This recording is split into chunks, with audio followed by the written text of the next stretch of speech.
Туугандар, биз Жалал Абад шаарындабыз. Буюрса Жалал Абад шаарынан жалпыңыздарга жалындуу ысык салам айтабыз дагы. Буюрса бул жакта Рустам акабыз ушул 3 асый улакка даяр чучугу толо атты сатууга коюлду. Биздин каналдан толук видеосун көрсөңүздөр болот. Баасы боюнча 800 000 сом сурап атат. Дагы сүйлөшүү жолдору бар, дагы түшүп беребиз дейт. Варианттары боюнча айтып коеюн. Автоунаага алмашуу жолу жок. Эгерде майда мал жандыгыңыздар болсо, үстүнө акча кошуп берүү варианттары менен сүйлөшсөңүздөр болот. Буюрса, экрандагы телефон номерге байланышка чыгасыздар. Рустам ака жооп берет.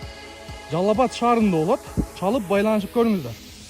Же болбосо биздин основной видеого кирсеңиздер, ошол жактан толук видеосун көрсөңүздөр болот. Кана бир газыңызды басың. Жаныбар. Караңыздарчы, чучугу толо топту жарып кирет дейт.